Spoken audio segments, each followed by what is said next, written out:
اهدنا الصراط المستقيم. لا إله إلا الله لا إله إلا الله لا إله إلا الله. Alhamdulillah. Assalamualaikum warahmatullahi wabarakatuh. Saya akan sambung kembali tentang isi ilmu bagi siri yang sebelum. Baik, tuan-tuan dan puan-puan, sebenarnya kaedah ni saya ulangi sekali lagi, kita menggunakan akal waras. Kita tidak menggunakan cara lain daripada itulah. Akal waras. Maksudnya akal waras ni yang ada di kepala kita, kita berfikir tentang kejadian dia. Pada minggu yang lalu, isi ilmunya ialah analogi perbandingan air dan ombak. Iaitu, jika ditanya, Allah tu macam mana, di mana Allah, apa beza Allah dengan makhluk? Kita kata Allah meliputi tiap-tiap sesuatu. Dalam keadaan tempuh, tak bersentuh, tak bercerai, tak bersekutu. Jauh tiada jarak, dekat tiada bersentuh. Jamak pun tidak, farak pun tidak. Maksudnya berhimpun pun tidak, bercerai pun tidak. Di mana makhluk, di situ Allah. Ibarat air meliputi ombak. Seperti yang saya tunjuk contoh dalam bentuk apa tu, yang kain dengan dulang tu, macam minggu lepas. Saya harap tuan-tuan dah lihat video itu secara sepenuhnya. Jadi harap semua boleh faham, insya-Allah. Jadi ilmu ini saya akan habiskan dahulu bab tanda beza hukum akal, dan ada sifat 20 dan kalimah tauhid. Setelah itu isi ilmunya tu dikatakan hampir selesai lah. Lepas tu saya akan buat sesi soal jawab. Maksudnya pada sesi mungkin 2-3 slot lagi, 2-3 minggu lagi kita akan buat sesi soal jawab. Tuan-tuan bila dah mendengar rakaman video sampai katakan siri ke 15 ke 16 ke, tuan-tuan boleh sediakan soalan lah, nak bertanya. Tuan-tuan bertanya melalui mesej dalam Facebook Live ni, saya akan jawab secara bercakap. Apa-apa saja persoalan yang tuan-tuan ingin bertanya. Maksudnya begitu. Baik, kita sambung balik. Jadi kalau sebelum ni, kalau tuan-tuan nak bertanya juga tentang isi ilmu yang mungkin tuan-tuan dengar tak berapa faham, tuan-tuan mesej WhatsApp kepada saya dengan nombor telefon saya lah, WhatsApp ataupun Facebook ke, atau WhatsApp lebih senang lah ya. Maksudnya bila saya ataupun Facebook ke WhatsApp, tak kisahlah. Tuan-tuan kemukakan apa yang bahagian mana yang tuan tak faham, saya akan jawab secara itu. Tapi kalau macam ni, kalau saya cuba menjawab soalan, nanti terganggu perjalanan penerangan isi ilmu. Nanti bukan yang bertanya tu dia tanya yang paling asas, kita nak jawab, kita kena ambil masa, jadi yang lain menunggu, jadi kita terpaksa sambung teruslah. Baik tuan-tuan dan puan-puan, pada minggu lepas saya buat analogi air ombak. Allah meliputi tiap-tiap sesuatu dalam keadaan tempuh, tak bersentuh, tak bercerai, tak sekutu. Ibarat air meliputi ombak. Itu pun analogi perbandingan yang kita pinjam sekejap untuk buat satu perbandingan antara Allah dengan makhluk. Sebenarnya kita tak boleh kata Allah tu air, makhluk tu ombak, tak boleh. Maksudnya maha suci Allah daripada dibanding-banding. Cuma kita kena guna perbandingan air ombak tu nak menghampirkan faham tentang Allah meliputi tiap-tiap sesuatu. Jadi kita tengok tuan-tuan dan puan-puan. Jadi sekarang matlamat kita nak kenal Allah. Nak kenal Allah. Jadi kita kata kita sebagai seorang yang Islam, yang beriman, takkan kita tak nak kenal Tuhan kita. Kita memang, kita kata kita boleh semayang, puasa, zakat dan seterusnya, haji. Kita buat amalan macam biasa, dari kecil kita diajar. Tapi bab mengenal Allah ni, masa bila kita belajar mengenal Allah? Masa bila? Orang ajar, ada tak siapa ajar kita tentang Allah ni macam mana? Allah memberitahu kita dalam Al-Quran bahawa Allah tu dia bersifat bersalahan. Allah tu tidak serupa dengan makhluk, laisa kamitslihi syai'un wa huwa samiul basir, dan Allah tu mukhalafatuhu ta'ala lil hawadith, bersalahan Allah bersekala yang baharu. Dan Tuhan beritahu lagi, berfikir tentang kejadian aku, jangan fikir zat aku. Zat jangan fikir kejadian. Kan ni kita nak fikir kejadian Allah ni. Daripada kejadian tu kita dapat dalil mengatakan Allah tak serupa dengan makhluk. Barulah kita buat satu keputusan. Jadi makhluk semua bertepi. Bila bertepi, kita dah tahu perangai bertepi ni, pertama dia zat dia ada had hingga. Ya, ada 6 tepi, 1, 2, 3, 4, 5, 6 tu. Yang kedua, bila bertepi tu dia mengambil lapang sekadar zat. Bila mengambil lapang, dia boleh bersentuh. Mengambil lapang ni luar dalam, kiri kanan, atas bawah tu mengambil lapang lah. Kemudian dia boleh bersentuh, bergaul, meresapi, melengkungi, menutupi, membayangi. Semua makhluk boleh buat sama-sama dia. Macam gula dengan air, makhluk halus dengan orang, dengan budak perempuan, macam-macam dia boleh buat. Maksudnya, jadi itu maksudnya benda bertepi. Yang ketiga tak, yang keempat, yang bertepi dia tak boleh terima dua kelakuan satu masa. Kalau ada, tak boleh terima tiada. Tiada tak terima ada. Yang ni saya harap tuan-tuan faham elok-elok. Faham betul-betul. Kalau tak faham, ulang balik rakaman video. Maksudnya bagi faham. Okey, sekarang bila Allah makhluk begitu, kita cerita tentang Allah. Allah kata, Allah ni ada tak? Allah memanglah ada. Kan? Allah kata, berfikir tentang kejadian aku, jangan fikir tentang zat aku. Jadi zat tu ada, zat Allah tu. Cuma jangan fikir. Kalau tak bagi fikir, sebab apa? Akal kita tak sampai tahap. Yang kita sampai tahap kejadian dia. Cuma bila kita sampai kepada kejadian ni, kita gaji habis-habis, makhluk itu sifat dia bertepi sebagainya tu, barulah kita ambil dalil Allah tak serupa dengan makhluk. Lepas tu bila kita kata apa yang berlaku pada makhluk tak berlaku pada Allah, tidak boleh berlaku, tak sesekali berlaku. Maksudnya dia sifat bersalah mukhalafatuhu ta'ala lil hawadis. Maksudnya begitu. Jadi maksudnya kalau kata makhluk ni, kita katakan contoh mati, makhluk mati, Allah tak mati. Makhluk ni ada ketika dia tiada, besok mati dia tiada lah. Allah tak berlaku tiada, dia sentiasa ada. Maksudnya begitu. Kita katakan. Jadi kita kata, sebab tu kita belajar ilmu membeza. Baik, sekarang tuan-tuan dan puan-puan, ada dalil lagi. Allah mengatakan, kalau orang kata, kita duduk seorang-seorang, kita kata, di mana, macam mana Allah ni, aku tak pernah nampak. Memang tak boleh nampak sampai bila-bila. Di syurga tu kita tengok wajah dia saja. Wajah dia yang indah berseri. Tu boleh lah. Tapi tengok zat tak boleh. Sebab zat dia tak bertepi. Takkan Allah nak munculkan, ni dia aku. Macam jadi berhala tok kong pula. Tak boleh. Kenyataan, ya. Kenyataan kurat iradat dia. Memang cantik. Di dunia ni pun Allah nyatakan kecantikan pada wajah Rasulullah tu. Orang dah rindu kat Rasulullah. Nak tengok wajah Rasulullah. Kalau jumpa, kalau pergi ke makam ziarah Nabi tu, menangis. Rindu kat Rasulullah kan. Itu maksudnya rindu pada Allah lah tu. Cuma Rasulullah tu tempat nyata, tempat lalu. Kan? Tambah kita tengok wajah Allah nanti di akhirat. Wajah dia. Maksudnya lagilah kita suka, seronok. Jadi tuan-tuan dan puan-puan yang saya sangat hormati sekalian. Baik. Saya nak sambung balik. Benda penting ini iaitu seperti air meliputi ombak. Maksudnya begitu, macam saya dah tunjuk pada yang lalu. Maksudnya, tuan-tuan harap ingat semula saya kata, macam kita kata macam ni, kalau kata dia tak ada masalah, dia lalu cantik kapal atau ni laut yang tak ada gelora lah. Tapi bila dia ada ombak tinggi, kalau kapal tu lalu mungkin terbalik. Jadi sebenarnya pada mata zahir kita nampak ombak tu membahayakan. Tapi hakikatnya kalau air tu tak lonjak bagi tinggi, maka ombak tu tak wujud. Tak ada kuasa. Betul lah kita pada zahir kita nampak makhluk tu hebat. Makhluk tu boleh buat itu, buat ini. Dia merosakkan, dia membuat kemajuan. Tapi pada hakikatnya kalau Allah tak izin, maka dia tak jadi. Jadi kita ambil analogi air ombak ni sekadar nak tengok perbandingan antara makhluk dengan Allah. Dari segi Allah izin tu macam mana atas kita. Sekarang saya bercakap Allah izin atas saya. Jadi tuan-tuan dan puan-puan, baik, saya nak sambung lagi analogi yang penting. Baik, sekarang saya nak buat satu, insya-Allah,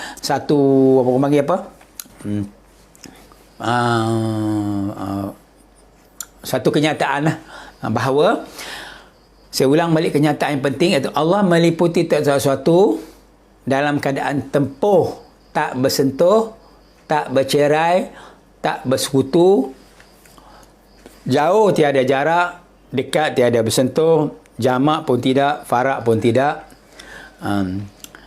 Maksudnya di mana makhluk, di situ Allah.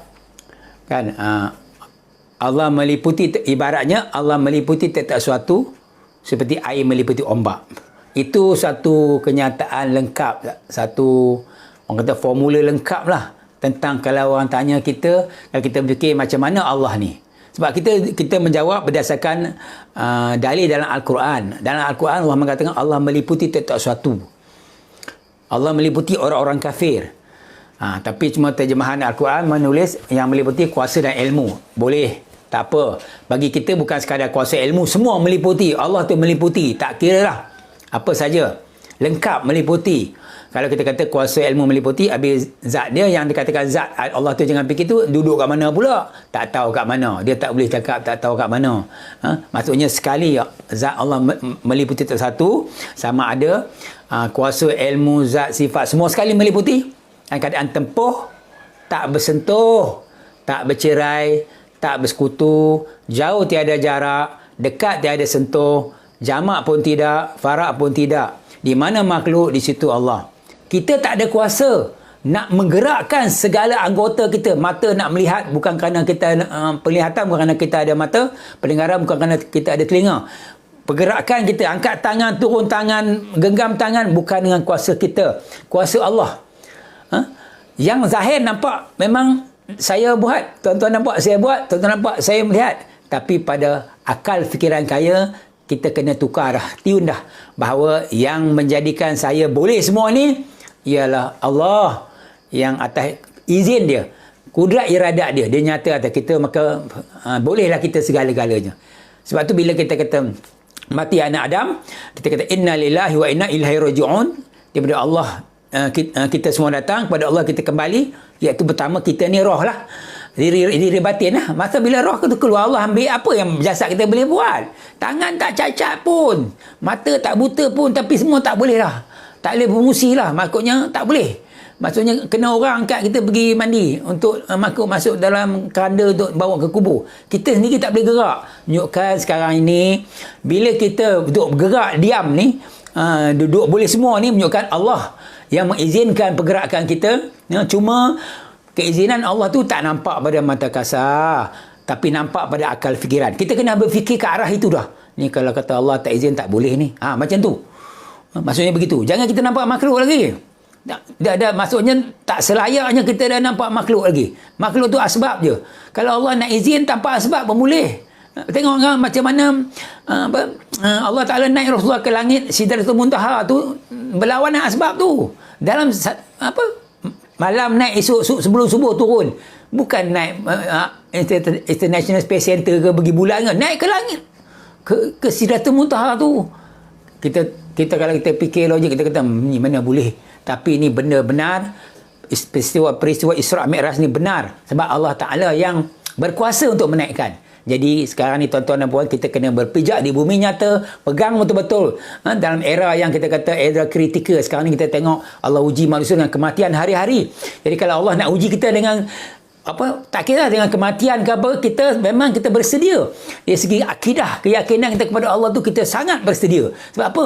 Pemikiran kita dah ditiunkan, dibetulkan bahawa semua nak berlaku dengan izin Allah. Datanglah varian apakah besok ni, delta ke apakah lagi ke. Tapi kalau Allah tak izin atas kita, maka kita tak kena.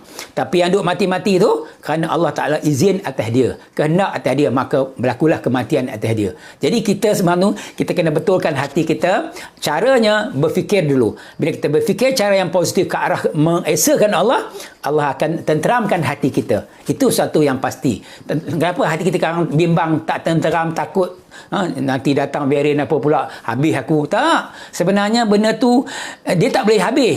Dia nak habis pun dengan izin Allah. Kalau Allah tak izin, dia tak akan habis. Ni maksudnya kita akan macam biasa, cuma fikiran kita kena tium, datanglah apa varian apa pun, apa lambda ke sekarang ni ke, yang sangat bahaya tu, sampai kena pakai topeng 2 lapis lah. Tapi fikiran kita, itu semua kalau Allah tak izin, tak jadi. Itu kita kata hukum akal ni tuan-tuan. Hukum akal yang kita duk cakap macam biasa-biasa ni sangat penting. Contohlah kita katakan kita hidup lah. Wajib. Dia ada 3 wajib, mustahil, harus. Tuan-tuan tolong kaitkan dengan benda ni. Wajib, sihat aku hari ni, Allah yang bagi sihat. Kerana dia tempuh kuasa. Dia tempuh kuasa Allah. Maksudnya tu yang sihat tu. Sihat tu jadi sendiri. Mustahil. Dia tak boleh jadi sendiri. Dia makhluk ni, dia tak ada kuasa nak menyihatkan diri dia ke, nak menjadi sakit ke. Virus tu pun, dia tak ada kuasa nak beri manfaat mudarat. Dia tak ada kuasa. Kalau Allah tak izin, dia tak boleh buat. Tu kata-kata mustahil makhluk menyebabkan jadi ke situ ke sini, jadi teruk mati ke? Bukan. Mustahil. Harus bagi seseorang tu menerima bahagian takdir dia. Kalau Allah dia takdirkan dia mati dengan asbab virus COVID-19, maka matilah dia sebagai asbab. Kalau Allah tak takdirkan kita, maka kita tak terlibat. Bila kita sendiri bertanya, Allah ni macam mana? Di mana Allah ni macam mana? Allah ni macam mana? Kata-kata di mana ke, macam mana ke? Kita jawab dalam fikiran kita, kita bariskan dalam fikiran kita, Allah itu meliputi tiap-tiap suatu dalam keadaan tempuh, tak bersentuh, tak bercerai dengan makhluk, tak bersekutu dengan makhluk. Allah meliputi tiap satu dalam keadaan tempuh, tak bersentuh, tak bercerai, tak bersekutu. Jauh tiada jarak, dekat tiada bersentuh, jamak pun tidak, farak pun tidak. Maksudnya, di mana makhluk, di situ Allah.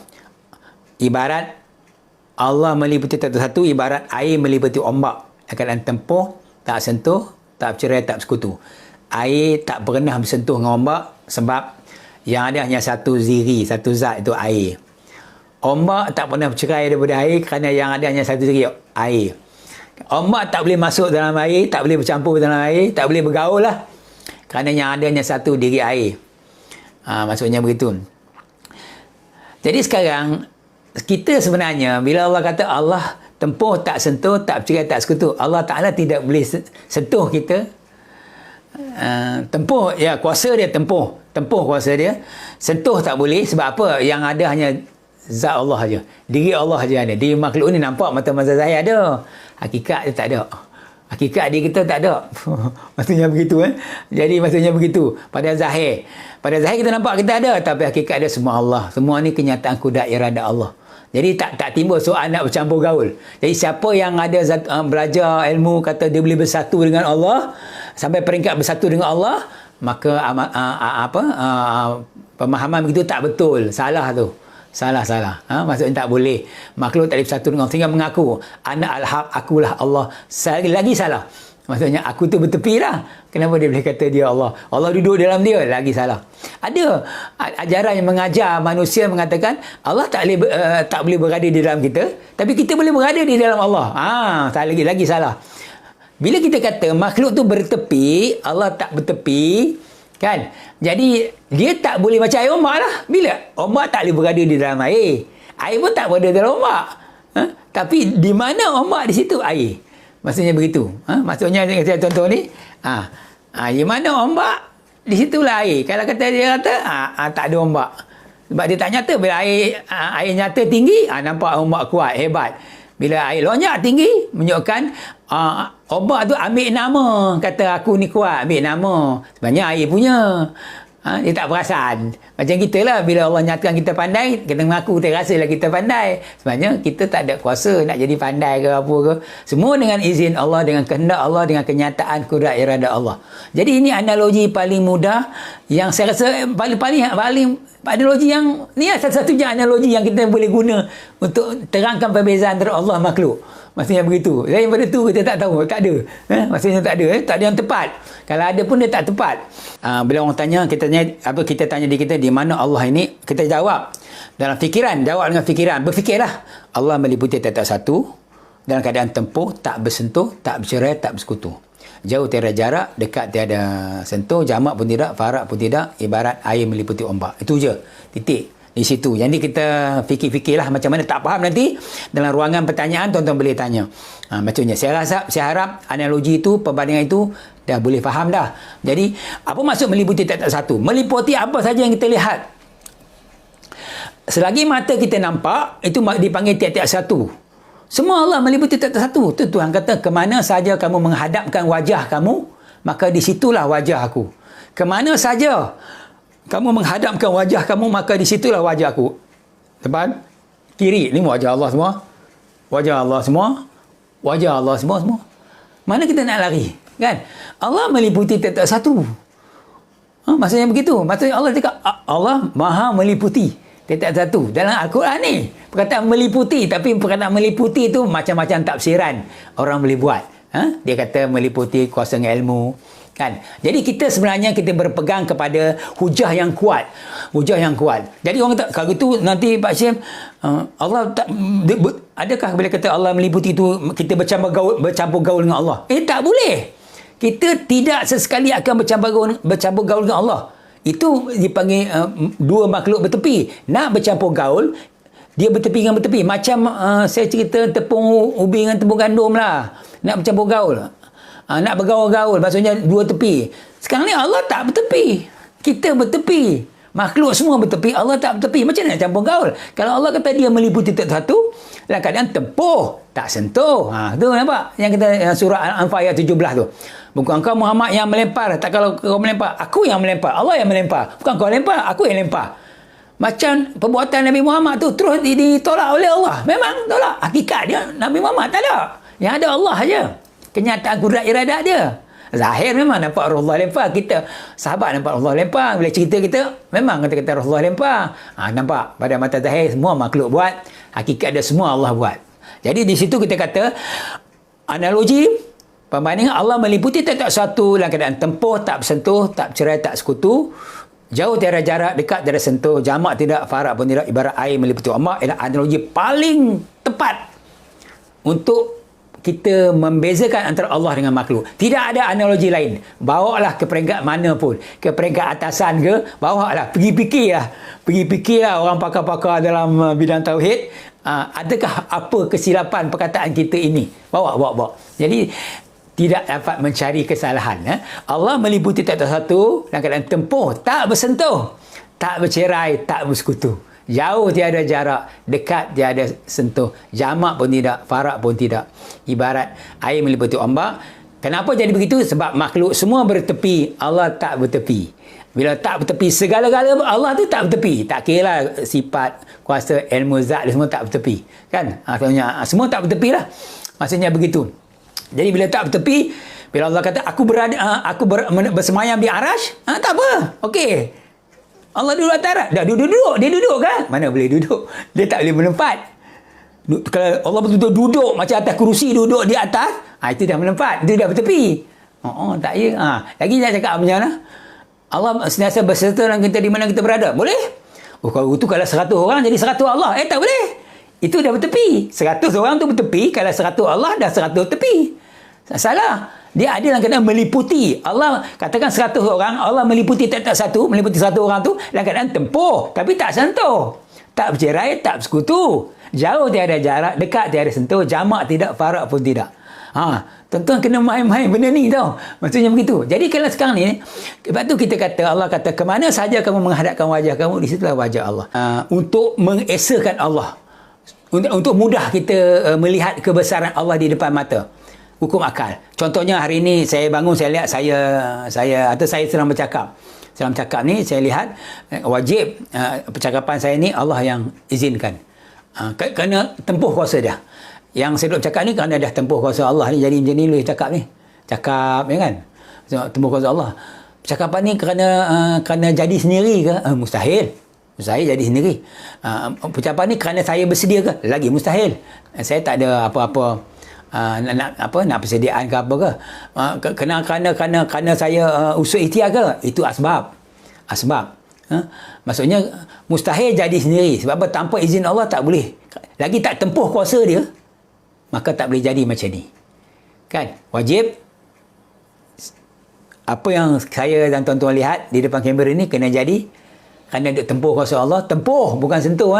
Tempuh tak sentuh. Tu ingat tu. Kuasa Allah tempuh tapi dia tak sentuh. Macam kita kata apa?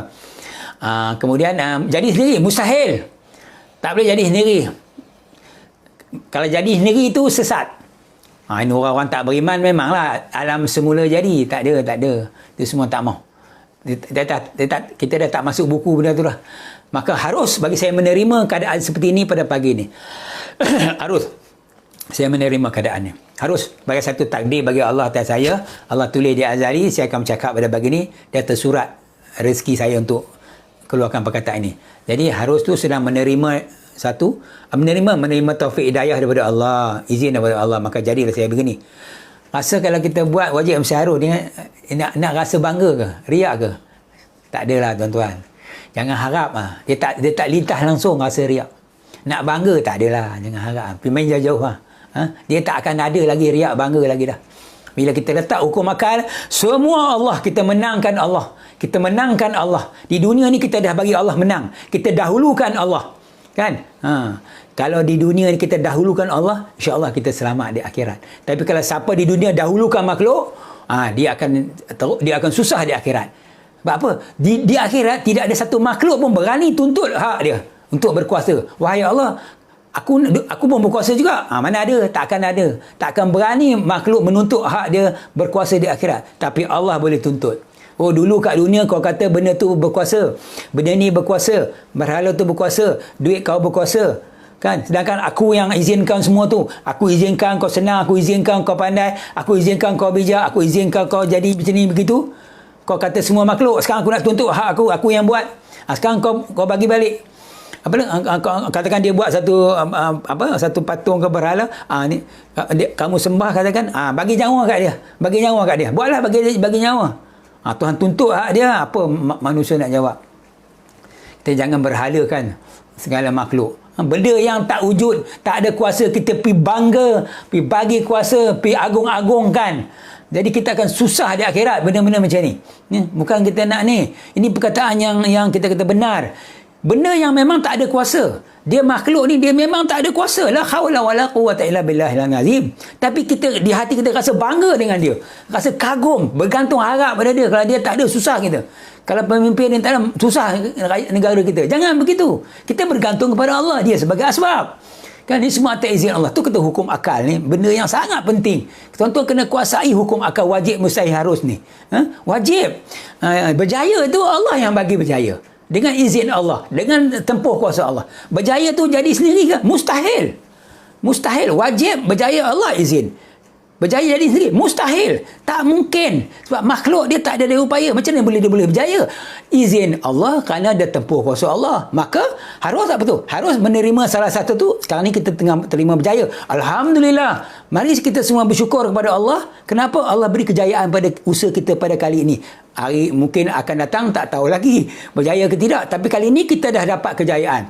Alhamdulillah atas izin Allah. Harus menerima kejayaan. Semua orang angkat tangan, terima kasih Allah, syukur Allah. Kan bagus begitu. Kita bagi Allah menang. Dan apa keadaan pun kita bagi Allah menang. Contohnya lah acara sukan apa orang ni bawa balik pingat ke apa, kita bagi Allah menang. Jangan kita sanjung makhluk. Semua tu ada izin Allah. Bila yang tak dapat, semua kena kutuk. Apalah kau. Itulah akibat, kesan dia. Bila kita nampak makhluk, maksudnya begitu. Kita kena tengok Allah, kena lihat Allah di depan mata, bukan tengok zat dia. Zat Allah tak boleh dilihat di mata, tapi lihat segala kehendak, kekuasaan, kebesaran dia di depan mata. Tu ulama-ulama buat pantun, pucuk sayur, pucuk paku dimasak oleh ulama seberang. Kamu tengoklah aku, Allah kata. Kamu tilihlah aku. Aku berada di tempat yang terang, yang sangat terang. Kamu tak nampak ke? Tak nampak. Kenapa kamu boleh tak nampak ni? Dengan mata memang tak nampak. Mata kasar, jangan cari Allah tu. Hujan turun, Allah kata kami menurunkan hujan, menada hujan. Mana ada nampak Allah buat hujan? Tapi dengan fikiran nampaklah. Kalau tak izin Allah, tak jadi hujan turun. Fikiran ni kena tukar dah.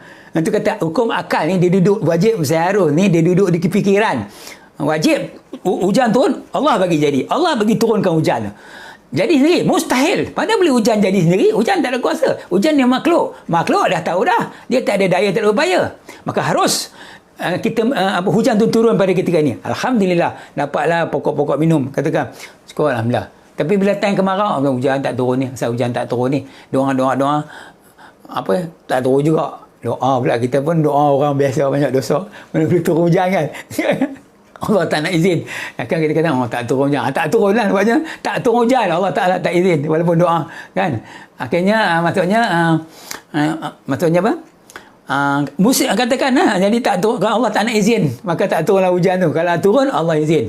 Jadi sekarang ni tuan-tuan dan perempuan, kita kena berpijak di bumi nyata, iaitu tahap pertama sekali, pada mata zahir kita tak nampak kebesaran kekuasaan Allah. zat lagi tak nampak, jangan fikir, jangan cari ya.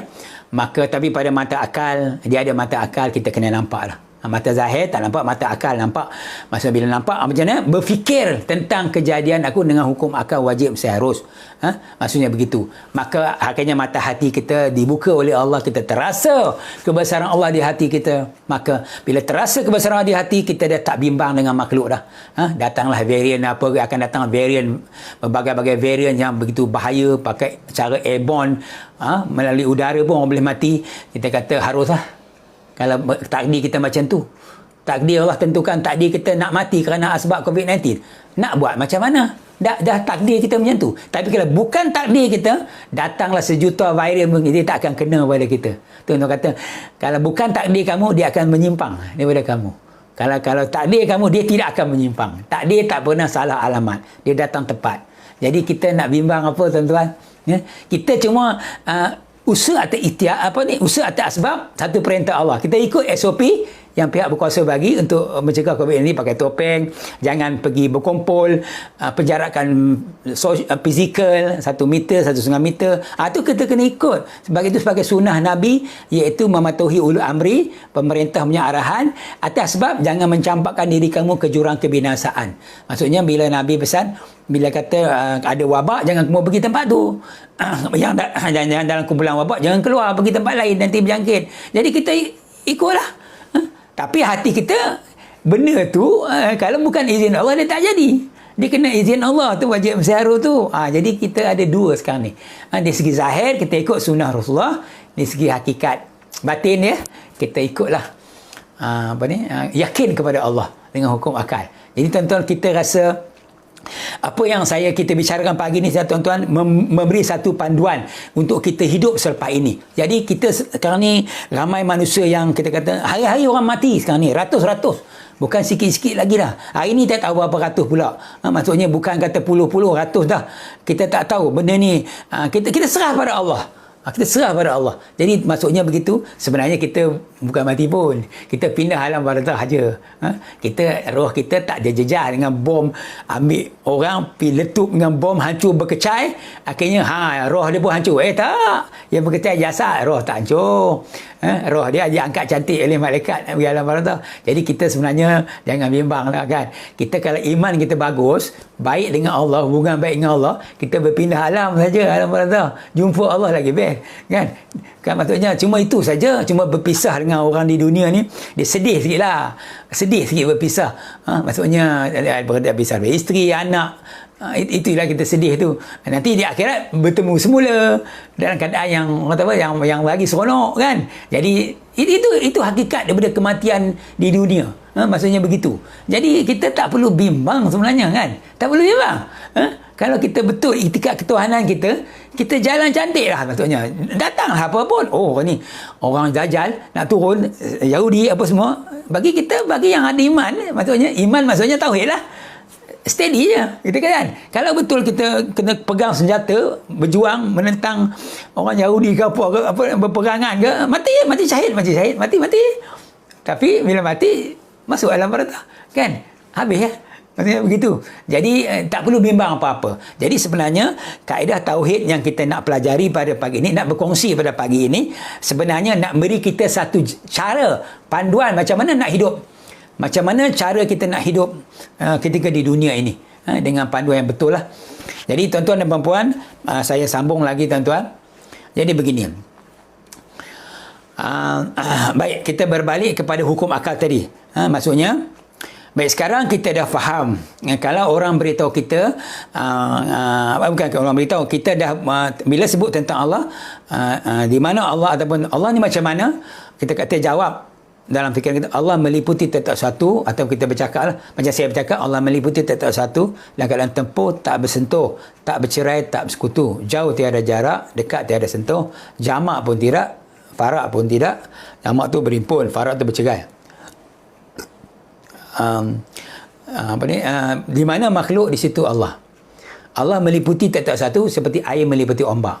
Itu saja kita punya frasa, kata-kata panduan bila ditanya tentang Allah. Kan? Kalau kata Allah kata aku hampir boleh berat leher, betul? Allah hampir berat-berat lagi sebab dia meliputi tak satu. Meliputi semua sekali, diri kita semua. Meliputi. Tapi bukan duduk di dalam kita. Kan? Ini bila ini kena faham baik-baik tanda beza bertepi, tak bertepi semua makhluk, tak bertepi Allah. Tu saya kata, tuan-tuan bila belajar bab bertepi, tuan-tuan kena faham betul-betul. Sebab bila saya cerita tentang Allah yang tak bertepi, barulah kita dapat faham. Allah dia tak bertepi. Semua tak bertepi, baik sifat dia, baik perbuatan dia, baik zat dia lagi tak bertepi. Bila tak bertepi, bolehkah kita nampak mata? Kan tak boleh. Boleh tak kita terbayang di fikiran? Memang tak boleh. Benda tak bertepi nak terbayang di fikiran? Tak boleh. Tu tuan kata jangan berfikir tentang zat aku sebab zat aku tak bertepi. Contoh, saya tambah. Berfikirlah tentang kejadian aku yang bertepi, saya tambah. Jangan berfikir zat aku. Jangan berfikir tentang zat aku yang tak bertepi. Betul lah tu. Tapi Allah kata, berfikirlah tentang kejadian aku, jangan fikir tentang zat aku. Tuhan tak sebut tak bertepi. Saya tambah. Kan? Berfikirlah kejadian aku yang semuanya bertepi. Bila bertepi, tertakluk dua kelakuan semua. Jangan berfikir tentang zat aku. Ya, kerana zat aku tak bertepi. Dia tambahlah. Betul lah. Mana benda tak bertepi boleh terlintas di fikiran kita? Tak boleh. Semua terlintas semua bertepi. Cuma kerja buat kita hukum akal tu tuan-tuan jalan lah. Katakan kita hidup pada pagi ni lah. Hidup. Wajib hidup kena Allah yang bagi. Hidup Allah bagi. Mustahil hidup kan jadi sendiri. Mustahil. Aku tiada daya upaya untuk hidup sendiri. Maka dengan izin Allah. Harus aku menerima hidup pada pagi ni. Harus menerima hidup. Allah Ta'ala izinkan. Maka hidup haruslah. Harus. Sampai bila? Wallahu'alam. Bila Allah tentukan lusa mati, wajib mati lah. Kita matilah pula. Kita menerima mati. Tak terima hidup lagi. Jadi begitu. Wajib seharusnya. Jadi contohlah orang kata, orang ceritalah kat kita apa pun, kita guna wajib mesti harus. Tak selesai masalah semua. Kita rasa tenang. Kalau kita kata susah dulu kita makan mewah, sekarang tak ada nak makan. Benda tu bertepi tak? Pegang perkataan tu. Bertepi. Dulu kita hidup mewah, sekarang kita nak makan tak ada. Benda tu bertepi tak? Bertepi. Kerana yang makan tak ada kita dan beberapa orang. Yang lain makan lah. Bila bertepi, tiap-tiap bertepi, tanda kena jadi. Jadi sendiri, mustahil. Dia mesti tempur kuasa. Mau jadi. Tempur kuasa Allah. Kuasa tak bercerai dengan zat. Cuma zat tak nyata. Kuasa pun tak nyata, zat tak nyata. Kuasa siapa? Kuasa Allah lah. Yang ada kuasa, zat-zat Allah lah. Mana ada lagi selain pada Allah? La maujud bil haqq illa Allah. Tidak ada yang wujud, yang ada hanya Allah. Ni kalimah asal daripada kalimah tauhid dia jadi begitu. La maujud bil haqq illa Allah. Tidak ada yang wujud melainkan Allah. Betul lah. Hakikat. Pada zahir nampak manusia wujud, 1000 manusia makhluk. Tapi hakikat dia tidak ada yang wujud. Hanya Allah saja yang boleh wujud. La maujud bil haqq. Tidak ada yang wujud. Sebenar-benarnya hanya Allah yang ada. Sebab dia saja. Macam air, ngombak. Tidak ada yang wujud kecuali air. Ombak tak ada pun. Cuma kenyataannya. Lonjak tinggi, ombak hebat. Itulah kita kata. Jadi kita tengok tuan-tuan dan puan-puan yang saya hormati sekalian. Kita masih lagi membicarakan tanda beza yang penting. Iaitu segi amalan hukum akal. Dan juga yang kata frasa Allah meliputi tak satu dalam keadaan tempur tak sentuh, tak percaya tak sekutu, jauh tiada jarak, dekat tiada sentuh, jamak pun tidak, farak pun tidak. Di mana makhluk, di situ Allah. Ibarat air meliputi ombak. Tuan-tuan kena mahirkan frasa ini, tanam dalam fikiran. Baru boleh Allah buka mata hati, dia memberi kefahaman kepada kefikiran kita, akhirnya kita terasa kebesaran dia. Yang ini kita nak ungkap macam kita tak tahu. Bila apa maksud terasa dengan kebesaran Allah? Bila kita berada di dalam satu suasana mewah, kita tak rasa apa pun. Seronok kerana mewah, tak ada. Bila kita berada dalam keadaan susah, kita tak rasa pun susah tu datang kat kita. Walaupun kita kulit terkoyak, kena apa penyakit apa, sampai orang kata wah habis hari ni, hancur habis lah, tak ada harapan lah. Tapi hati kita tak terasa pun kata terjejas. Keyakinan kita tak terasa. Sebab apa? Sebab kebesaran Allah dah masuk. Sekarang ni kita banyak bimbang dalam hidup ni. Bimbang, kalau aku jadi ni, kalau aku buat macam ni, kalau akan datang, dia banyak kalau. Tapi bila kebesaran Allah dah masuk dalam hati, dia tidak ada lagi. Susah, senang, semuanya sama, tak ada apa. Maksudnya begitu. Tapi itu maksudnya benda yang di dalam hati ni tak boleh nak diungkapkan dengan perkataan. Maksudnya bila orang tu melalui merasai kebesaran Allah, dia sendiri baru faham, inilah dia yang dikatakan, yang kata kebesaran Allah bila Allah masukkan dalam hati. Bila hukum akal kata wajib sihat, hidup aku ni Allah yang bagi. Hidup ni jadi sendiri mustahil. Makhluk tidak ada kuasa nak menghidupkan diri dia sendiri, atau ubat tu sebagai asbabnya. Nak menyelamatkan sakit, asbab. Harus aku menerima hidup. Allah Ta'ala izin sampai setakat mana tu tahu? Harus saja. Maka harus menerima hidup Allah yang bagi. Usaha ikhtiar makhluk ubat, asbab. Maka bila kita harus menerima. Di mana-mana kita berada, kita menangkan Allah. Bagi Allah tu menang. Di mana-mana kita berada, kita mesti utamakan Allah itu. Kita mendahulukan Allah tu. Contoh kita kata, kita buat usaha ikhtiar, kita buat jual, katakanlah kita buat jualan apa, kita buat macam kerja kita katakan peniaga lah. Peniaga dah ada untung sikit, wajib kata untung RM100, RM100 Allah yang bagi. Allah yang bagi. Kerana tempuh kuasa, dia tempuh kuasa, izin RM100 Allah, alhamdulillah, syukur. Jadi sendiri kan RM100 datang tu kerana pelanggan banyak ke, itu asbab. Allah boleh bagi RM100 tanpa asbab. Tiba-tiba ada je. Macam Siti Maryam, pusing belakang ada buah-buahan, pusing belakang ada buah-buahan, pusing belakang, sampai Nabi Zakaria kata, mana kau dapat buah ni? Allah bagi, dia kata. Kan? Masa tu ibu Nabi Isa ni dia tak boleh keluar rumah sebab dia mengandung tanpa ada suami. Orang fitnahkan dia, dia duduk rumah lah, tak pergi mana kan. Maksudnya begitu. Maka bila kata Allah bagi, maksudnya tu berlawanan asbab. Kita tak, kita ikut asbab. RM100 Allah bagi, jadi sendiri mustahil. Meniaga, cari pelanggan, asbab. Harus aku menerima RM100. Allah yang bagi RM100. Alhamdulillah, syukur. Terima kasih Allah bagi rezeki RM100. Pada mata zahir tak nampak Allah bagi RM100. Tapi di fikiran kena kata Allah yang bagi. Akhirnya Allah buka mata hati. Oleh kerana kau duk yakin aku sangat, aku bagilah kau keyakinan. Aku rasa kebesaran aku, bahawa bila kebesaran Allah dah masuk, kebesaran makhluk, dia tidak ada lagi di dalam hati kamu. Dia akan keluar. Bila dia keluar, kamu tidak akan rasa kebesaran makhluk. Apa pun tak rasa. Betul, bila datang banyak ke datang sikit, sama je. Maksudnya begitu. Jadi kita, kalau sampai peringkat tahap tu, kita rasa kita berjaya dah. Di dunia pun berjaya, di akhirat apatah lagi. Jadi sebab apa? Lepas tu kebesaran Allah nak masuk dalam hati. Tu kadang-kadang orang zikir banyak-banyak nak masuk kebesaran Allah. Orang ibadat banyak-banyak saya masuk kebesaran Allah. Tu pun boleh satu cara juga. Mungkin Tok Guru ajar, kau kena banyak zikir, kau kena banyak sembahyang sunat, kau kena banyak puasa sunat, berselawat, masuk kebesaran Allah. Itu satu cara. Tapi ini cara kita. Cara kita adalah hukum akal. Kita cara yang Tok Guru ajar kita buat. Orang kata zikir hari Isnin apa, Selasa apa, Rabu apa, Khamis apa, ada zikir-zikir dia. 100 pagi, 100 petang. Buatlah ikut mana yang orang ajar. Tapi ini satu cara lagi adalah berfikir tentang kebesaran Allah. Wajib mesti harus. Contoh kita balik rumah, buka tulis hari, ada makanan. Wajib ada makanan, Allah yang bagi. Allah yang izin kerana tempuh kuasa dia. Tak tempuh kuasa, tak boleh ada makanan atas meja.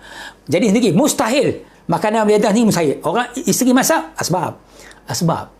Sebab tu kita tengok, kalau kata boleh tak Allah adakan makanan atas meja tanpa isteri masak? Boleh. Macam tengok kaum Nabi Isa berdoa, ya Allah, wahai Nabi Isa, kami dah lapar ni, doakanlah. Nabi Isa doa akan hidangan turun dari langit.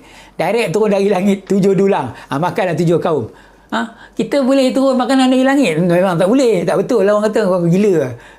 Tapi benda tu dah berlaku, berlawanan asbab. Tapi bukan untuk kita, untuk Nabi dan Rasul. Tapi untuk kita ni biasalah kena isteri masak. Wajib makanan Allah bagi, mustahil jadi sendiri isteri masak. Sebab harus aku menerima makan pada ni, makan pada bagian ni Allah yang bagi ni, makanan ni. Pada zahir tak nampak Allah bagi, tapi pada fikiran dah nampak Allah izin makan. Alhamdulillah, syukur. Tuan-tuan, hukum akal ni kalau tuan-tuan tepek kat sini, bawa berjalan, kan? Jangan letak ni orang gila. Tuan-tuan insya-Allah selamat. Tengoklah apa pun. Orang kutuk kita ke, orang keji kita ke, kan? Orang maki kita. Wajib maki tu Allah yang bagi. Allah yang takdir je ni. Mesti tempuh kuasa Allah. Allah nak uji aku, nak tengok aku nak marah ke tidak. Jadi sendiri mustahil. Dia tak ada daya upaya, macam mana nak keluar maki hamu kat kita? Semua Allah Ta'ala izin nak uji kita. Harus aku menerima cacian makian tu, Allah nak uji. Sabar. Orang tanya, orang maki hamu kau tak marah? Apa lah kau ni? Kan? Yang tak ada maruah je. Tak, biar lah kat dia, aku serah kat Allah lah. Biar Allah lah baik. Allah lah tentukan. Kan? Maknanya aku redha je lah. Kan? Maksudnya begitu. Maksudnya kalau kata orang-orang, ayolah, orang-orang sama Islam kan, kalau kata kita kawan-kawan kita juga kadang-kadang mengumpat apa semua, orang tak, kalau aku kata pedih telinga lah, aku tak tahan ni, aku pergi sepak tak payah balas. Maksudnya tak payahlah. Maksudnya begitu, kita serah kepada Allah. Betul hukum akal tuan-tuan. Tuan-tuan kena tepek kat sini, kena letak kat sini, tuan-tuan, supaya jadi jatuh asbab. Allah Ta'ala nak buka mata hati. Buka mata hati ni hanya cerita dengan mulut tak reti, tak boleh, orang tak faham kan? Dia kena rasa dulu. Rasa tu baru tahu, macam ni yang kata Allah Ta'ala bagi buka mata hati Allah. Kan? Maksudnya kalau kata nak mati kejap lagi, mati lah. Tak ada kata nak takut ke, nak bimbang ke, tak ada. Maksudnya begitu. Dia rasa tenang. Maksudnya di mana dia berada, relax, tenang. Kan? Maksudnya begitu. Jadi tuan-tuan dan puan-puan, sebab tu rumusan yang paling penting tentang membeza dan hukum akal ni di siri ini tuan-tuan, iaitu saya buat satu rumusan bahawa bila ditanya tentang Allah tu macam mana, sekarang dah terjawab. Sebelum ni kita semayang, puasa, zakat, haji, orang kata puasa, zakat dan ada yang pergi haji, orang kata Allah dah kenal. Bak kenal Allah ni aku tak tahu nak cakap payah macam mana nak kenal Allah sebab 20 belajar sebab 20 yalah, belajar tak? Belum belajar lagi. Tapi amal ibadat dah buat cantik lah, tapi Allah tak kenal lagi. Jadi sebenarnya ilmu tauhid asas ni membawa kita untuk mengenal Allah. Jadi kita dah buka banyak ni, saya dah ceritakan, dah berkongsi banyak benda penting tentang macam mana cara nak mengenal Allah.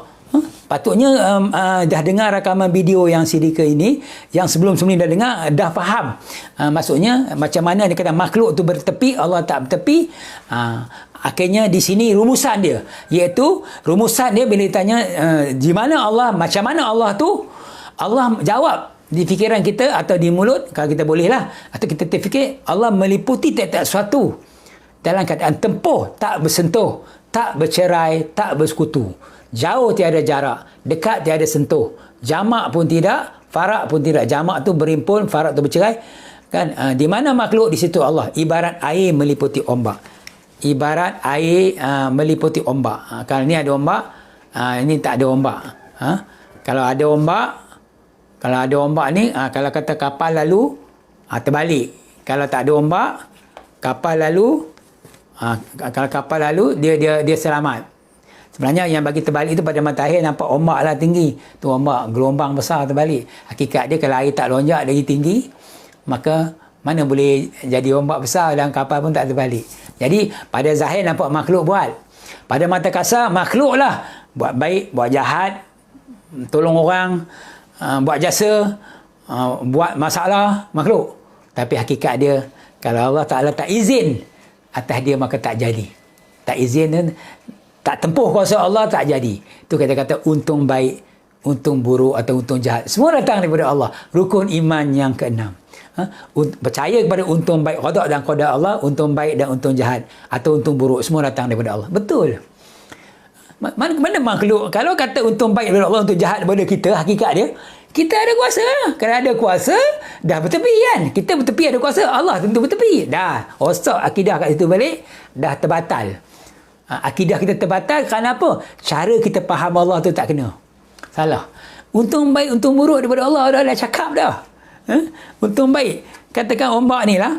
Katakan ni tenang. Dia lalu cantik. Cantik. Kan? Tapi bila dia lombak, pukul, lalu kau, pum terbalik. Ada pula ombak nombor 2. Ombak kecil. Betul kau pukul dia? Kau kecil, kau jangan bising. Aku kuat, kau jangan bising. Ni ombak ni marah ombak ni. Ni kata ombak A, ni ombak B marah. Apa kau pukul dia? Betul apa kau duduk diam. Kau tu tak kuat, dia cakap banyak. Aku hebat. Di dunia ni aku nak raja. Dosa kat siapa? Dosa kat ombak. Engkau tanggung dosa. Engkau dapat pahala. Dosa pahala atas makhluk. Tak kena atas Allah. Kan? Maksudnya atas kita. Dia ni dosa besar. Dosa. Habis macam mana bagi nak buatkan dosa? Astaghfirullah, taubat. Allah ampun. Kenapa Allah ampun? Sebab baik buruk datang daripada dia, hakikat dia.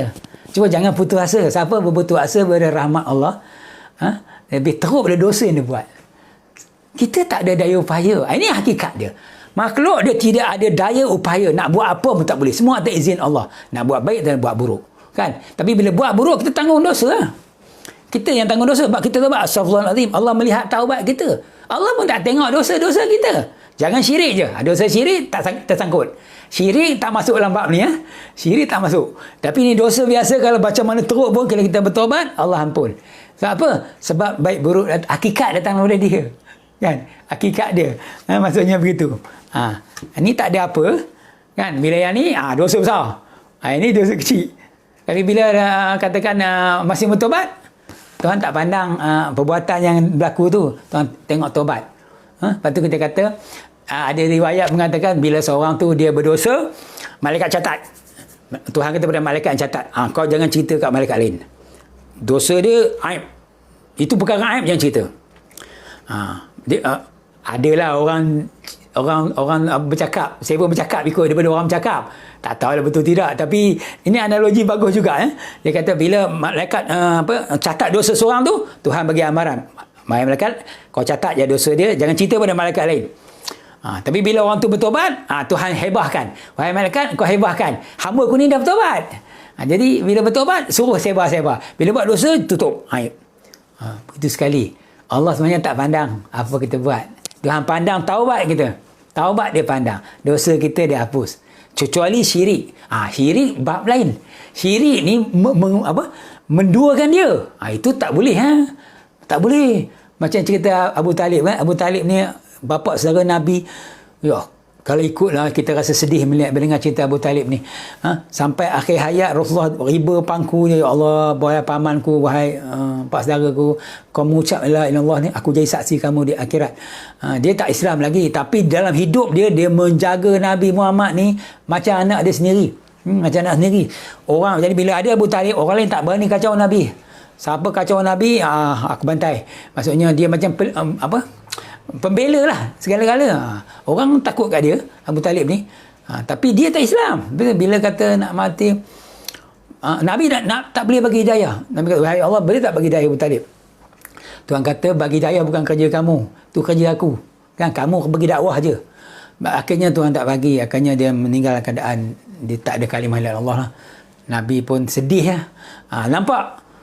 Di situ tak boleh nak buat apa. Dosa syirik ni menduakan Allah dalam keadaan jali dan khafi. Syirik jali ni syirik besar, macam orang tak beriman kepada Allah.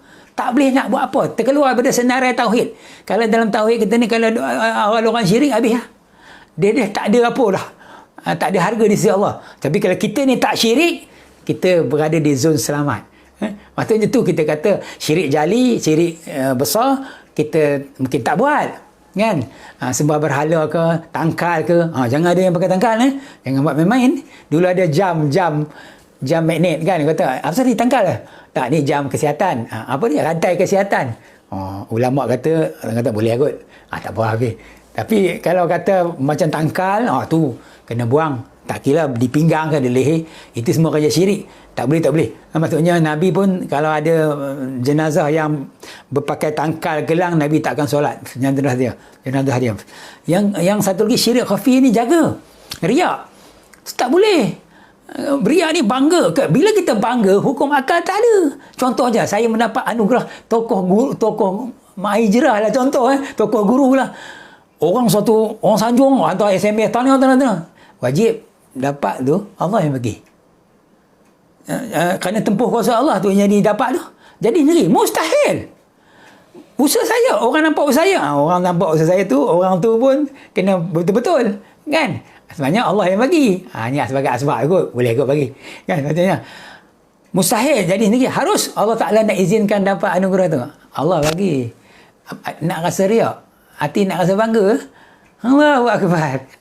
Tak ada. Setengah orang kita tak nak anugerah Datuk ni, tak payah. Nak. Orang yang bagikan kepada Datuk, tak nak.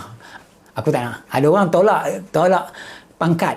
Tolak orang tawarkan dia gelaran Datuk, dia tolak. orang nak anugerah dia tolak. Kita nak tolak boleh, tak nak tolak pun boleh, nak ambil boleh. Kalau kita orang, bukan kata orang tu tak nak tolak, jangan. Kalau Allah nak iktiraf, orang nak bagi kita penghargaan, kita ambil. Ya, saya terima tokoh tokoh masyarakat lah, tokoh apa ke, kita terima. Tapi hati kita tak ada riak. Sebab apa? Wajib. Dapat ni Allah bagi. Dapat ni kerana jadi sendiri, mustahil. Harus aku menerima benda ni sebagai satu takdir Allah kat aku. Boleh? Tak apa. Tapi yang riak tadi, dia tak ada hukum akal. Bila Allah bagi dia rasa bangga. Dia rasa dia lebih daripada orang. Dia dah macam tangkap pangkat dia tinggi. Dia terasa hati dia. Bila begitulah menunjukkan kebesaran Allah tak masuk hati dia lagi. Masih kebesaran makhluk. Ada macam ni, berada di zon belum selamat. Maksudnya zon tak selamat ni, susahlah bila masuk alam barzah. Malaikat tanya, "Man rabbuka?" Siapa Tuhan kamu? Tapi kalau zon selamat ni, di dunia dah rasa Allah dah, kebesaran Allah dah, kan? Jadi mati malaikat nak tanya, "Man rabbuka?" ke? Siapa Tuhan kamu ke? Allahu Rabbi, ya. Sebab di dunia pun dah tak rasa kebesaran diri dah. Semua kebesaran Allah. Roh kita ni dah rasa semua kebesaran Allah. Malaikat nak tanya lagi ke?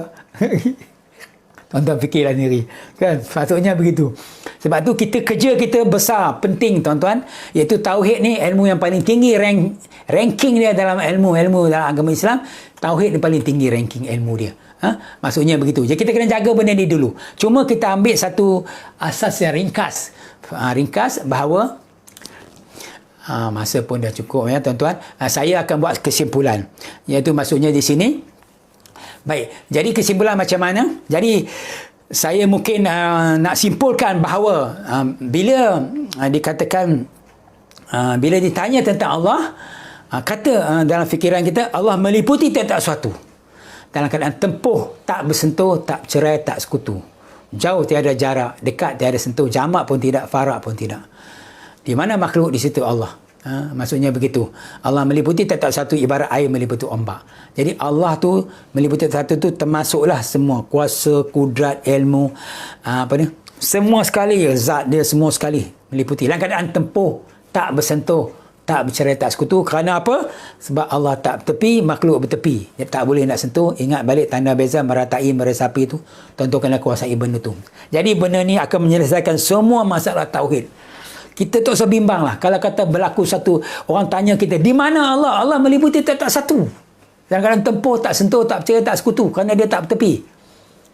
Allah bersemayam di aras. Ya, betul. Duduk di atas kot. Tak. Kita tak tahu dia duduk ni. Kita tak boleh cari dia duduk. Jangan fikir. Maksudnya Allah dia meliputi tak satu dalam keadaan tempuh, tak sentuh, tak cerita, tak sekutu. Perkataan di arah tu ikut bahasa yang Allah nak. Sebab tu pihak Jabatan Kawalan Islam Malaysia, pihak JAKIM mengatakan, siapa kata Allah bertempat, dia kena mengucap semula. Akidah terbatal. Betul, kita sokong. Kenapa kau pergi tempatkan Allah dekat atas tu? Dia tak boleh duduk situ sebab dia tak bertepi. Kan? Maksudnya begitu. Apa dia cakap begitu? Itu bahasa yang Allah nak cakap. Babi agak Allah. Itu hak Allah. Kan? Allah meliputi tak satu. Meliputi orang kafir. Betul. Allah duduk orang kafir. Tak boleh duduk orang kafir, tuan-tuan. Allah meliputi saya. Ya. Allah duduk dalam jagu. Saya tak. Dia tak boleh duduk dalam saya. Dia meliputi saya dalam keadaan tempuh. Tak sentuh, tak cerai, tak sekutu. Allah meliputi tulang darah daging saya. Ya. Allah duduk dalam tulang darah daging saya. Ya. Bukan. Allah meliputi tulang darah daging saya. Ya. Allah duduk dalam tulang darah daging saya. Ya, bukan. Dia tak boleh duduk di dalam. Sebab dia dalam keadaan dia Allah meliputi tak satu dalam keadaan tempuh, tak sentuh, tak cekai, tak sekutu. Kan? Dia tak bertepi. Kita kata, ni macam ni boleh faham ke? Macam ni tuan-tuan. Tanda beza ni tanda beza paling kritikal. Kalau tuan-tuan boleh faham, alhamdulillah. Kalau tuan-tuan tak boleh faham, tuan-tuan dengar lagi, ulang-ulang sampai faham. Inilah kita kata final, penamat tanda beza untuk mengenal Allah makhluk. Tidak ada selain daripada ini. Bawalah ke peringkat atasan. Mana nak kaji, kajilah. Kan? Pakar-pakar tauhid ada di negara kita, kaji. Maksudnya yang kata Allah meliputi tak satu dalam keadaan tempuh, tak sentuh, tak cerai, tak sekutu. Kalau pihak dalam terjemahan Al-Quran, Jabatan pihak Perdana Menteri ke yang membuat terjemahan Al-Quran tu, Allah meliputi sesuatu adalah kuasa dan ilmu dia saja. Zat tak masuk. Saya kata yang meliputi adalah semua sekali. Zat dia, ilmu, pengetahuan. Kalau kata kalau zat nanti bahaya. Kenapa? Nanti Allah duduk dalam makhluk. Dia tak boleh duduk. Dia tak bertepi. Yang tepi makhluk. Yang nak duduk ni makhluk dengan makhluk. Oh, macam tu. Allah meliputi satu dalam keadaan tempuh, tak bersentuh, tak cerita, tak sekutu. Maksudnya, yang meliputi adalah apa? Semua. Apa yang berkenaan dengan Allah, sebutlah. Asma', sifat, af'al, zat. Semua meliputi satu. Tapi dalam keadaan tempuh, tak sentuh. Sebab zat Allah tak bertepi, zat makhluk bertepi. Ini kan analogi ni tuan-tuan, ini bukan analogi main-main. Kalau ibarat dia dalam timbunan kaca yang pecah, bergunung kaca, dia ibarat sebutir mutiara. Yang duduk di atas bersinarnya tu lain macam. Mutiara dengan kaca tak sama. Intan permata tak sama. Perkataan kita ni nampak macam biasa je. Tapi kalau dibawa digilap, dikaji, diulas, dia akan menjadi satu sinar untuk semua orang. Maksudnya begitu. Saya pun bukan ada apa-apa orang bodoh, orang jahil cakap, bukan ada apa kelayakan pun. Apa mentera, bukan kerti apa pun. Kan ni pun duk belajar mengaji lagi, Quran mengaji lagi macam biasa. Jenis raplah punya kan. Kadang-kadang lupa terlupa sini. Tapi ini adalah nampak benda ni haruslah. Allah Ta'ala wajib, Allah takdirkan. Jadi sedikit saya harus menerima percakapan ni. Allah Ta'ala yang bagi. Suruh bercakap ke orang. Mungkin orang menjadi manfaat bagi orang. Itu saja. Jadi tuan-tuan dan puan-puan, saya rasa saya akan berhenti setakat ini. Dah 8 lebih. Jadi kita akan sambung lagi. Cuma tadi ada tentang sesi soal jawab. Saya kata buat masa ini saya nak habiskan tanda beza hukum akal. Tadi hukum akal tu macam dah habis. Maksudnya kan, contohnya macam saya kata ini hukum akal. Saya nak ulang sikit supaya kita kata begini. Wajib hidup ni Allah yang bagi hidup saya sekarang. Jadi sini mustahil, harus aku menerima hidup. Maksudnya begitu. Harus maksudnya hukum akal ni kita kata dah faham. Maksudnya wajib kena jadi hidup ni jadi kerana dah tempuh kuasa Allah. Baru boleh hidup. Bila tempuh kuasa Allah, hidup dengan mati tak jadi sendiri kan. Dia mesti berat sebelah kan. Berat ke hidup. Tempuh kuasa Allah. Kalau mati pun nak kena COVID, tempuh kuasa Allah juga baru boleh mati. COVID asbab. Jadi sekarang kita hidup. Wajib kena jadi kerana tempuh kuasa. Kena ingat tempuh kuasa Allah. Ni tempuh tak sentuh, tak percaya, tak sekutu. Dulu-dulu sebelum ni kita dah cakap lah. Kena ingat tempuh kuasa Allah. Maka bila tempuh kuasa Allah jadi sendiri, mati mustahil. Dia tak boleh. Jadi sendiri. Harus kita menerima hidup ketika ni. Itu hukum akal. Tempuh kuasa Allah tapi tak sentuh. Sebab Allah tak bertepi. Makhluk bertepi. Ini hukum akal ni saya rasa cukup pun. Bagi tuan-tuan, membeza dah selesai. Yang kata dulu-dulu punya membeza sampai yang kata makhluk tu bertepi lah, ada mengambil lapang lah, boleh meratai meratapi lah, boleh tak terima dua kelakuan semasa. Kemudian hukum akal wajib mensyarat dah terang. Lepas ni kita nak belajar sifat 20. Mungkin siri akan datang, saya nak terang tentang sifat 20. Sifat 20 ni sebenarnya dalam mazhab Asy'ariyah, sifat 20 ni dicipta lewat. Maksudnya bila dah habis mazhab tu, barulah Imam Sanusi, Syekh Sanusi mencipta sifat 20. Jadi sifat 20 ni orang ulama yang buat. Jadi kita boleh cakap macam mana yang kita nak cakap, tak kisah. Sifat 20 ni tak ada salah apa pun. Kita nak kaitkan dengan yang tanda hukum akal kita ni. Nak belajar sifat 20, nak kait hukum akal dengan tanda beza. Tu minggu depan insya-Allah saya akan cuba. Jadi kesimpulannya tuan-tuan, saya buat pengakuan bahawa tanda beza dan hukum akal saya bukan tamat lah, akan bercakap lagi, berhenti di sini takat ini. Lepas ni saya akan masuk sifat 20. Lepas tu kita akan masuk kalimah tauhid. Selepas tu baru tamat, bukan tamat ilmu ni. Maksudnya barulah selesai satu putaran ilmu, penerangan tentang isi ilmu. Lepas tu baru saya buat sesi soal jawab. Sebab saya tak boleh buat sesi soal jawab. Contoh macam orang datang rumah saya dulu. Datang katakan 3 kumpulan datang. Yang lama, yang baru belajar 2 bulan, yang ni baru datang hari ni. Hari tu. Tiba-tiba dia tanya. Bila dia bertanya, saya nak jawab kat dia tu. Yang ni duk tunggu ni. Yang datang, yang belajar lama ni duk tunggu. Nak sambung lagi. Tapi tak habis masa nak jawab kat dia lah. Sebab dia nak bagi faham kat dia tu. Jadi tak boleh. Sebab tu kadang-kadang dia kata orang baru hari Senin, orang lama hari Rabu, orang ni hari Jumaat. Jadi dia kena bagi lagu tu. Sebab apa? Dia tak boleh. Kalau kata masuk di sini, saya tak bagi ruang bertanya, tuan-tuan bertanya, saya nak jawab tu, yang lain duk tunggu. Yang ni Tuan Hashim dah cakap dulu. Jadi kita kena bagi habis satu putaran ilmu, baru kita buka sesi soal jawab. Tuan-tuan keluarlah mesej kat sini, saya jawab. Masa tu semua dah lalu lah satu round isi ilmu, tak apa. Kan dia dah tahu di mana kedudukan soalan tu. Jadi tak apa. Tapi setakat ni kalau tuan-tuan nak tanya secara peribadi, tuan-tuan WhatsApp saya lah, nombor saya.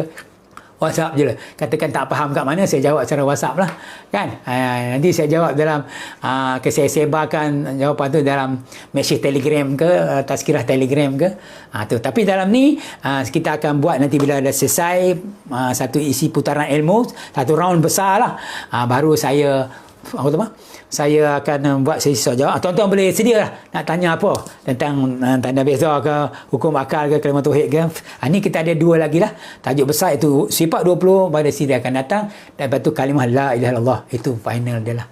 Jadi saya rasa sebelum saya tamat, saya mohon ampun dan maaf kepada tuan-tuan dan puan-puan semua, dan terima kasih kerana mengikuti siri kuliah Facebook live kita pada pagi ini. Mohon ampun dan maaf atas salah dan silap saya. Semoga semoga Allah Ta'ala memberi taufik hidayah untuk kita faham tentang Allah itu sendiri, dan juga maksudnya semoga Allah Ta'ala pilih kita untuk dibukakan mata hati kita, diberi kebesaran dia terasa dalam hati kita, sehingga kebesaran makhluk tidak ada lagi. Maksudnya begitu. Jadi kita doa Allah Ta'ala itu matlamat kita. Jadi mohon ampun dan maaf atas salah silap saya, tutur kata yang menyinggung perasaan, dan terima kasih pada tuan-tuan dan puan-puan, hadirin hadirat, kawan-kawan, teman-teman lama, adik-beradik, anak-anak saudara, anak buah, anak menakan jauh dan dekat, Pening pun ada. Jadi maksudnya macam-macam Negeri Sembilan Telubu pun ada. Jadi terima kasih banyak atas sokongan yang tuan-tuan berikan kepada demi untuk kebaikan kita bersama. Jadi sebelum tu kita akhiri kalau ada salah dan silap atau perkataan saya dengar balik nanti, saya akan betulkan pada siri akan datang. Kadang-kadang saya cakap saya tersilap, saya tak perasan. Saya tak perasan isi ilmu silap. Bukan saya sengaja, tapi dia kena hantar ke dia nak silap. Tapi tuan-tuan dengar macam keliru je, tak apa, saya betulkan nanti. Dan maksudnya begitu. Dan kita akhiri dengan tasbih kifarah surah wal asri dan doa. Subhanakallahumma wa bihamdika asyhadu an la ilaha illa anta astaghfiruka wa atubu ilaik. Bismillahirrahmanirrahim. Wal 'ashr innal insana lafi khusrin illa allazina amanu wa 'amilus solihati wa tawassaw bil haqq wa tawassaw bis sabr. A'udzubillahi minasyaitonir rajim. Bismillahirrahmanirrahim. Alhamdulillahirabbil alamin wassalatu wassalamu ala asyrafil anbiya wal mursalin sayyidina Muhammad wa ala alihi wa sahbihi ajma'in. Ya Allah, Tuhan kami, Engkau berilah kami ilham ya Allah, agar kami menjadi orang cerdas. Engkau lindungilah kami daripada bahaya kejahatan hawa nafsu. Ya Allah, Tuhan kami berlindung kepadamu ya Allah, daripada kejahatan pendengaran kami, kejahatan penglihatan kami, kejahatan lidah kami, kejahatan hati kami, kejahatan cita-cita kami ya Allah. Ya Allah, kami berlindung kepadamu ya Allah daripada kepikunan dan siksa kubur. Ya Allah, Tuhan kami berlindung kepadamu ya Allah daripada penyakit sopak, gila dan juga kusta. Jauhlah kami ya Allah daripada wabak penyakit-penyakit yang berjangkit ya Allah. Ya Allah, Kau selamatkanlah umat ni ya Allah. Berilah kekuatan hati dan iman kepada kami ya Allah, untuk menghadapi ujian yang getir daripadamu ya Allah. Rabbana atina fid dunya hasanah wa fil akhirati hasanah wa qina azabannar. Wa sallallahu ala sayyidina Muhammadin nabiyil ummi wa ala alihi wa sahbihi wa barik wa sallim. Walhamdulillah rabbil alamin. Taqabbalallahu minkum minna wa minkum taqabbal ya karim. اهدنا الصراط المستقيم